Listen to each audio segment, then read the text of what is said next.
halkan waa channelka Rafiiq Al-Macruuf. Subscribe saar si ay kuu soo gaaraan muuqaal walba oo aan soo gelino. Taaba calaamadda gambaleelka si aad u ogaatid.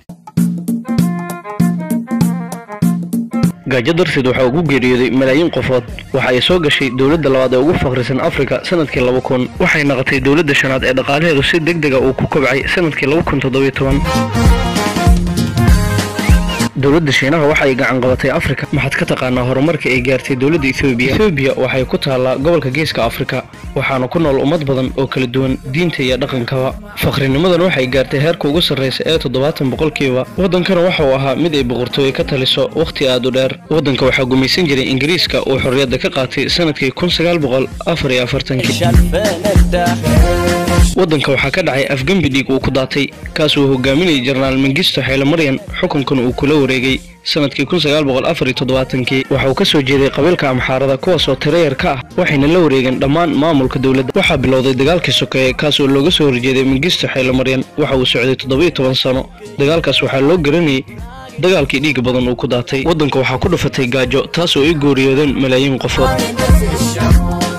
sanadkii 1991 waxa guuleystay kacdoonkii looga soo horjeeday Mengistu Haile Mariam waxaana laga tuuray xukunkii. isla sanadkaas waxa ka go'ay Ethiopia Eritrea taasoo noqotay wadan madax banaan. wadankan waxa uu noqday xeeb la'aan. dhibkii hore ee jiray waxa sii raacay dhib kale, laakiin wadanka waxa xukunka la wareegay nin aad iyo aad u caqli badan oo la dhihi jiray Meles Zenawi.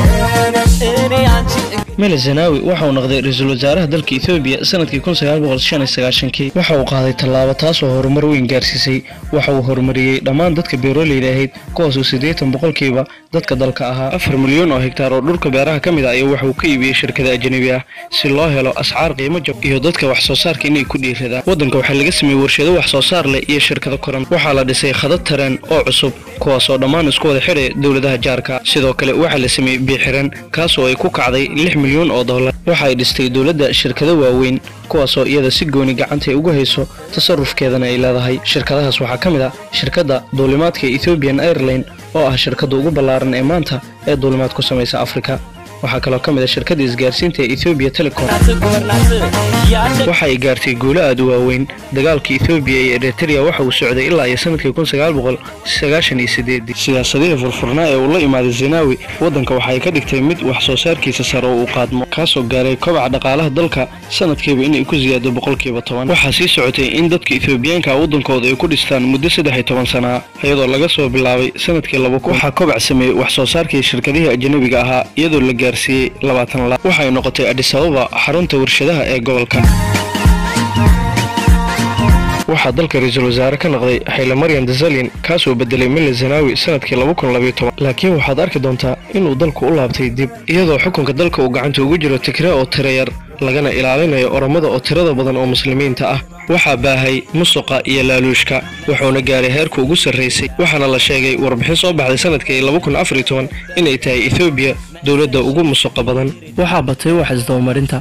waxa sare u kacay deynta lagu leeyahay dawladda.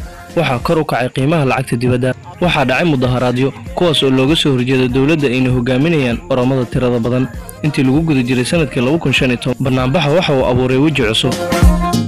3 sano mudaharaadyo ay socdeen kadib waxa ay sacsilay xukuumadda Haile Mariam waxaana bilowday safarkii loo baahnaa. Abriil 2018 waxa ra'iisul wasaaraha Ethiopia noqday Abiy Ahmed. isla markiiba dalka waxa uu ka baxay xaaladii jahawareerka. waxa la sii dayay dhammaan maxaabiistii siyaasiyiinta ahaa. waxa xorriyad la siiyay saxaafadda. waxa loo yeeray mucaaradkii ku noolaa dalka dibadiisa si ay u soo laabtaan.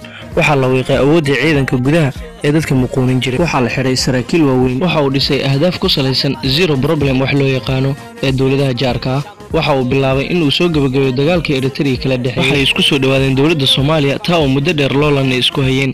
waxay isku soo dhawaadeen sidoo kale dawladda Masar. sidoo kale waxa uu dhexdhexaadiyay dagaalka sokeeye ee ka jiro Koonfurta Suudaan.